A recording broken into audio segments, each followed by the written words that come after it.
আমি আপনাদের বন্ধু মিতালি। আমার কুকিং ল্যাবে আপনাদের স্বাগত। একটা নতুন খাবারের সঙ্গে পরিচয় করাবো।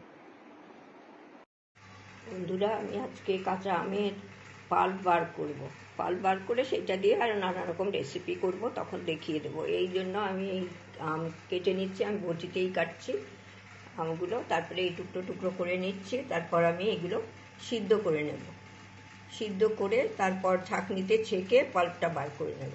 তারপরে রেসিপি আপনাদের পরে দেখিয়ে দিচ্ছি।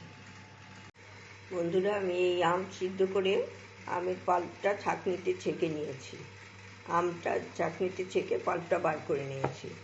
এবার এটা আমি কড়াইতে দিয়ে চিনি দিয়ে ফোটাবো।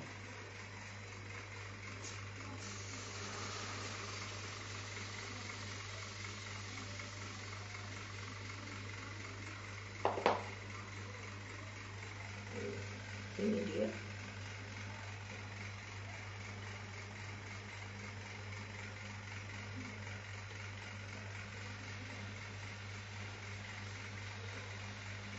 এটা ফুটিয়ে তারপরে আমি চিনি দিয়ে দেবো এর মধ্যে।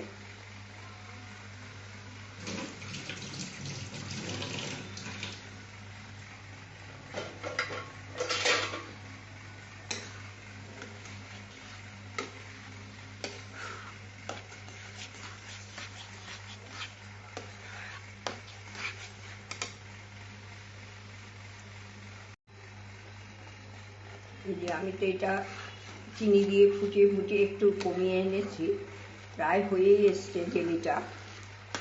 আমি একটু জেলি তৈরি করছি কাঁচা আমের।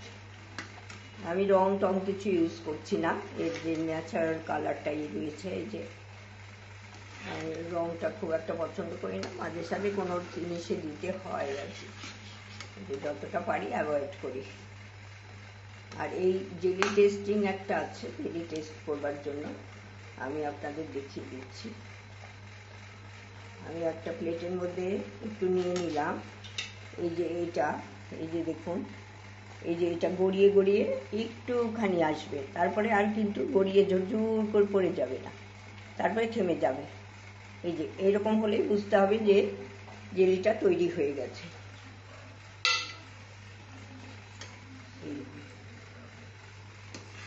এটা হয়ে গেছে। আমি এখন এটা গ্যাসটা বন্ধ করে দেব।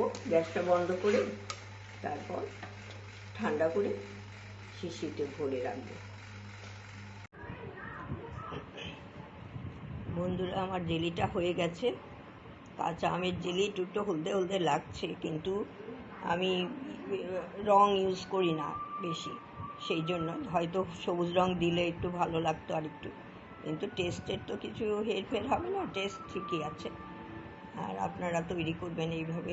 আমি এইবার করেনি তো আপনারা, কিন্তু আমি এইভাবে তৈরি করছি, তাই আপনাদের সাথে একটু শেয়ার করলাম। এইটা একটু ঠান্ডা হলে আমি একটা কাচের শিশিতে স্টেরিলাইজ করে ওটা রোদে শুকিয়ে রেখেছি, সেই শিশিতে আমি ভরে নেব।